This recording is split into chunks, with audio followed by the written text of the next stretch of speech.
देखिए, आज हम लोग पढ़ने जा रहे हैं दो चर वाले रैखिक समीकरण युग्म का हल है। यह आपके बुक से प्रश्नावली 3.3 के सवालों को आज हल किया जाएगा, जिसमें हमें दो चर वाले रैखिक समीकरणों का जो युग्म दिया होगा, यानी दो जो चर वाले रैखिक समीकरण दिए होंगे, उन समीकरणों को हमें विलोपन विधि के माध्यम से हल करना है। इस प्रश्नावली के जितने भी सवाल हैं, सारे के सारे सवाल को हमें विलोपन विधि के माध्यम से क्या करना है, हल करना है। इसलिए मैं इस प्रश्नावली से एक सवाल आपका ले रहा हूँ। कौन सा सवाल बताएं, बताइए जैसे। तो देखिए, इसमें पहले का 5वां सवाल देखें। प्रश्नावली 3.3 के पहले का 5वां सवाल। प्रश्नावली आपका 3.3 है। क्वेश्चन नंबर आपका 1 है और 1 का ये 5वां पार्ट है। इसमें दो समीकरण दिया हुआ है। पहला हमारा समीकरण है कि x बटा में 4 है और प्लस y बटा में 3 है, इक्वल टू दिया है -1/12। बात ना करो, इधर देखो ध्यान से। फिर दूसरा समीकरण आपका है x/2 माइनस 5 बटा में 4y बराबर 7 बटा में 4। देखिए, ये दोनों समीकरण आपको दिए गए हैं। इन दोनों समीकरणों को हमें हल करना है विलोपन विधि के माध्यम से। लेकिन सबसे पहले मैंने आप लोगों को बहुत पहले ही यह सुझाव दिया है कि किसी भी चीज़ को हल करने के लिए, चाहे आप उस पर विलोपन विधि यूज करें, चाहे प्रतिस्थापन विधि यूज करें, चाहे वज्र गुणनखंड विधि यूज करें, इन तीनों विधियों को अप्लाई करने के लिए सबसे पहले जो हमारा समीकरण है वह दो चर वाले रूप में जब तक नहीं बदलेंगे आप, तब तक उस सवाल को आप हल नहीं कर सकते हैं। इसलिए जो समीकरण 1 और 2 दिए गए हैं, इन समीकरणों का हम दो चर वाले रैखिक समीकरणों के मूल रूप में लिख लेते हैं। इसलिए ये पहला जो हमारा समीकरण दिया गया है, ये है आपका x बटा में 4 और प्लस y बटा में 3 इक्वल टू दिया है आपका 1 बटा में 12। तो ऐसा करते हैं कि इसको हल करने के लिए एलसीएम ले लेते हैं। एलसीएम आपका हो जाएगा 12, भाग करते हैं, यहाँ पे 3x हो जाएगा, प्लस इस यहाँ पर भाग देंगे 4y हो जाएगा, इक्वल टू 1 बटा में 12 हो जाएगा। फिर ये गुणा कर देते हैं तो आपका ये हो जाएगा 3x प्लस 4y बराबर 12 बटा में 12 के। इसको अगर आप कैंसिल कर देंगे, ये हो जाएगा 3x प्लस 4y बराबर -1। अब ये समीकरण 1 बना। इसी तरह ये जो दूसरा समीकरण आपको दिया गया है, ये है आपका x/2 माइनस 5 बटा में 4y है और बराबर 7 बटा में 4 है। इसको भी हल करने के लिए एलसीएम लेते हैं। इसका 4 हो जाएगा, 2 गुना के 4 2x हो जाएगा और ऋण ये 5y हो जाएगा और बराबर 7 बटा में 4 हो जाएगा। फिर इसका तिर्यक गुणा करते हैं। अगर आप तिर्यक गुणा ऐसे कर लेते हैं, ये हो जाएगा 2x ऋण 5y बराबर 7 गुणते 4 और बटा में क्या हो जाएगा 4 से कैंसिल कर दीजिएगा, 2x minus 5y equal to 7 के। ये हुआ समीकरण नंबर 2। यानी समीकरण 1 आपका मिल गया 3x प्लस 4y बराबर -1 के, और दूसरा आपको मिल गया 2x माइनस 5y बराबर 7 के। अब देखिए, ये जो दोनों समीकरण हमको प्राप्त करे हुए हैं, इन दोनों समीकरणों को हमें हल करना है विलोपन विधि। तो सबसे पहले हम आपको बताएं कि विलोपन विधि होता क्या है। विलोपन विधि ये होता है कि जो भी हमें दो चर वाले रैखिक समीकरण दिए गए होते हैं, उसमें से किसी भी विधि द्वारा किसी भी तरीके से एक चर को हटा देना होता है। इस पर विचार करें। देखिए, यहाँ पे दिया है 3x, तो इस दूसरे समीकरण में 2x है। पहले वाले समीकरण में 4y दिया है, यहाँ पे -5y दिया है। यानी हम देख रहे हैं कि समीकरण 1 और समीकरण 2 में किसी भी चर का गुणांक आपस में समान नहीं दिख रहा है। इसलिए इनको समान दिखाने के लिए हम क्या करेंगे, अगर आपकी इच्छा हुई तो इसमें किसी भी चीज़ को बराबर कर सकते हैं। अगर मानकर चलिए कि हम y वाले चर के गुणांक को बराबर करना सोचते हैं, तो हमें यहाँ पर लिखना होगा कि समीकरण 1 में 5 का तथा समीकरण 2 में 4 का गुणा करके, बोलो मत, देखो, गुणा करके आपस में जोड़ने पर, देखिए बेटा, आपस में जोड़ने पर तो आप करेंगे क्या? समीकरण 1 में आपने लिखा है कि इस पूरे समीकरण में हम गुणा किसका किए हैं? 5 का। क्यों किए? ये हमारा जो 5 है, अरे 5 का गुणा करने पर ये जो y वाला पद है 20y बन जाएगा, और समीकरण 2 में हमने गुणा किया 4 का, इसलिए क्योंकि ये भी 5 था, 4 का गुणा करने पर ये भी 20y हो जाएगा। इस तरह से 5 का जब ऊपर गुणा किया गया तो ये हुआ आपका 15x प्लस 20y बराबर -5 के, और 4 का गुणा करेंगे तो ये हो जाएगा 8x ऋण 20y बराबर 7 चौक 28। फिर आपने क्या काम किया है? समीकरण 1 में 5 का और समीकरण 2 में 4 का गुणा करके इन दोनों समीकरणों को आपस में जोड़े हैं।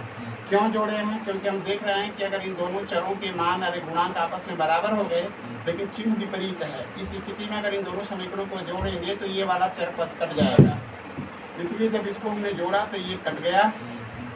15 और 8 को अगर हम जोड़ेंगे तो ये 23x हो जाएगा, बराबर इधर 28 में से जब आप 5 को घटाएंगे तो इधर भी 23 हो जाएगा।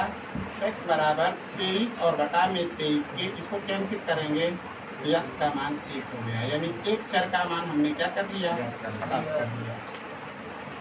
दूसरे चर का मान ज्ञात करने के लिए इस चर के मान को किसी भी समीकरण में रख लेंगे। लिखेंगे कि x बराबर, या समीकरण 1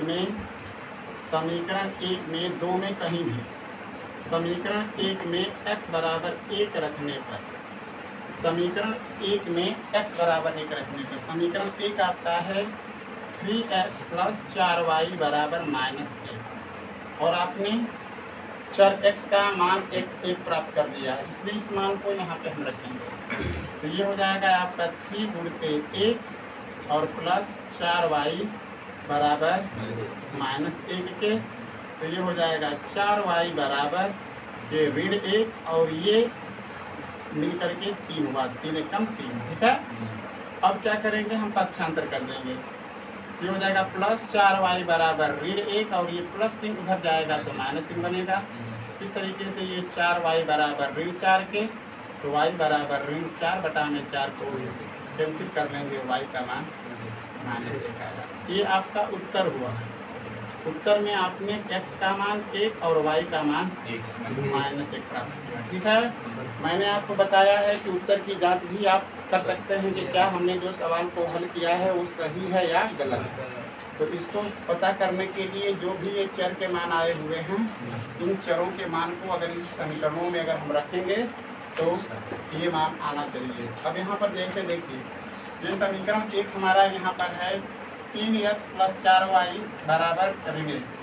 अगर हम x का मान रखते हैं तो ये 3 बनेगा, और y का मान ऋण 1 आया है तो ऋण 4 होगा। हम 3 और ऋण 4 को जब हल करेंगे तो -1 मिल जाएगा। समीकरण 2 पे विचार करते हैं, ये 2 है और गुणते 1 हो जाएगा, और ऋण 5 और गुणते ऋण 1 हो जाएगा, तो ये 2 और ऋण 5 और ऋण 1 का गुणा करने पर +5 हो जाएगा, 2 और 5 मिल करके 7 हो जाएगा। इसलिए हमारा जो एक उत्तर आया हुआ है वो हमारा उत्तर क्या है? करेक्ट है, ठीक है। फिर उसके बाद फिर हम इस प्रश्नावली के आगे वाले सवालों को देखेंगे। हाँ देखिए, इसी प्रश्नावली 3.3 से आपका क्वेश्चन नंबर 2 लिया जा रहा है, और क्वेश्चन नंबर 2 का पहला पॉइंट लिया जा रहा है। क्वेश्चन नंबर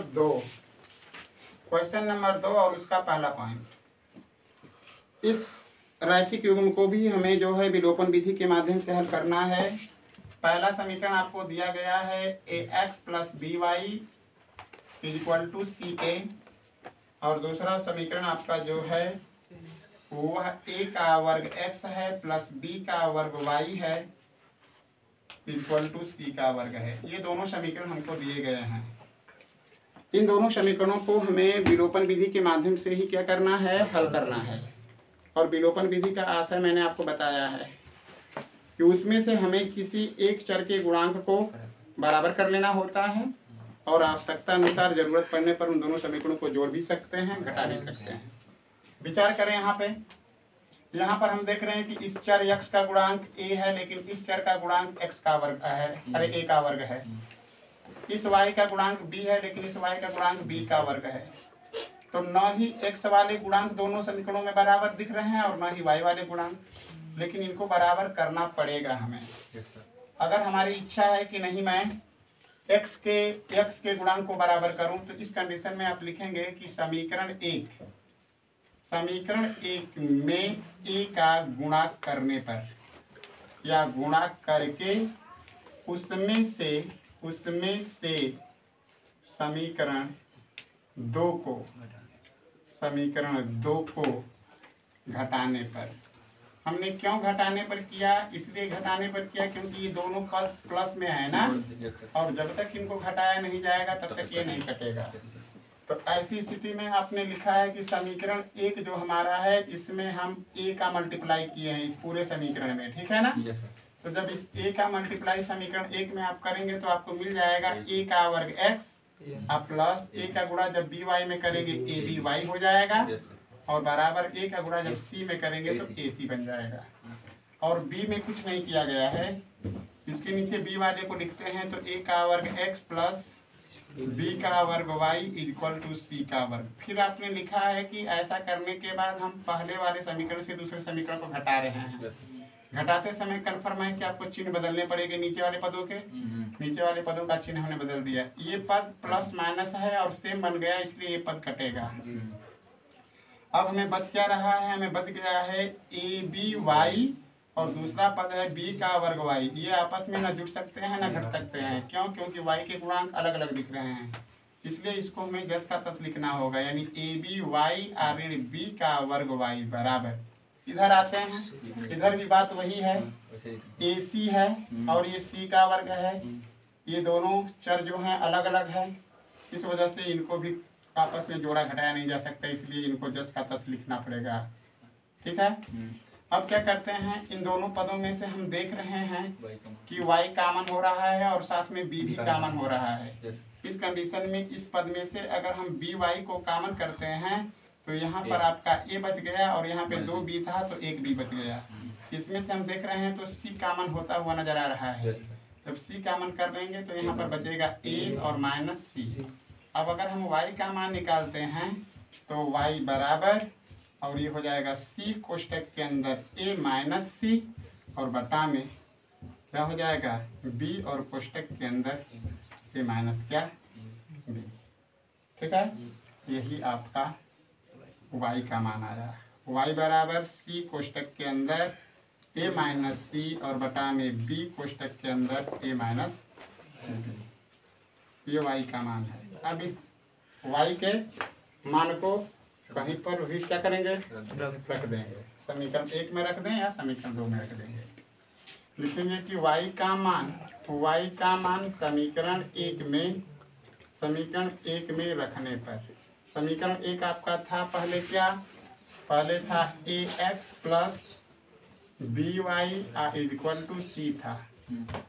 x का और y का मान आपने निकाल रखा है, तो ये हो जाएगा ax प्लस b गुणते y का मान आपका ये है c और कोष्टक के अंदर a माइनस c और बटा में a माइनस b, यही ना है, a माइनस b और इसके नीचे b भी है, ठीक है ना।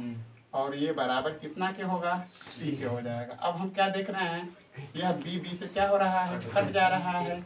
ये हो जाएगा ax प्लस c कोष्टक के अंदर a माइनस c और बटा में a माइनस b बराबर कितना के, c के। अब क्या करेंगे, क्योंकि हमें x का मान निकालना है, इसलिए ax बराबर इस वाले पद को उस साइड में पक्षांतर करेंगे, तो ये हो जाएगा c ऋण c कोष्टक के अंदर a माइनस c ना, और बटा में a माइनस क्या होगा b। इसके बटा में एक कर लेंगे, एलसीएम ले लेंगे, लॉसा लिया गया तो a माइनस बी आएगा, डिवाइड किया गया इतना मिलेगा, c का मल्टीप्लाई इसमें कर देंगे a माइनस बी और ये माइनस c और कोष्टक के अंदर a माइनस c। फिर आगे बढ़ेंगे तो ax बराबर, ठीक है ना, गुणा कर दीजिए। c का गुणा a में करते हैं ac, c का गुणा b में करते हैं माइनस bc, c का गुणा a में करते हैं माइनस ac और सी का गुणा करते हैं माइनस सी में प्लस सी का वर्ग, और इसके बटा में हो जाएगा ए माइनस बी। ठीक है, माइनस ए सी और प्लस ए सी आपस में क्या हुआ, कट गया। बचा क्या, बचा आपका ए एक्स बराबर बच गया माइनस बी सी और प्लस सी का वर्ग और बटा में ए माइनस बी। अब क्या करेंगे, ए एक्स हो गया, अब इसको प्लस वाले को आगे लिख लेना, सी का वर्ग माइनस बी सी और बटा में ए माइनस। अब ये हो गया आपका ए एक्स बराबर सी कामन कर लिया गया तो बचेगा सी माइनस बी और बटा में हो गया ए माइनस बी। अभी एक्स का गुणांक ए दिख रहा है, ए को नीचे ला लेंगे, एक्स बराबर सी कोष्टक के अंदर सी माइनस बी और बटा में ए माइनस बी और ए हो जाएगा। यही एक्स का क्या हुआ, मान हुआ। यही हमारा क्या हो गया, आंसर। एक्स बराबर सी कोष्टक के अंदर सी माइनस बी बटा में ए कोष्टक के अंदर ए माइनस बी, और वाई बराबर हमको मिल गया है क्या, सी कोष्टक के अंदर ए माइनस सी बटा में बी कोष्टक के अंदर ए माइनस बी। यही मान नोट कर लीजिए, फिर आगे वाले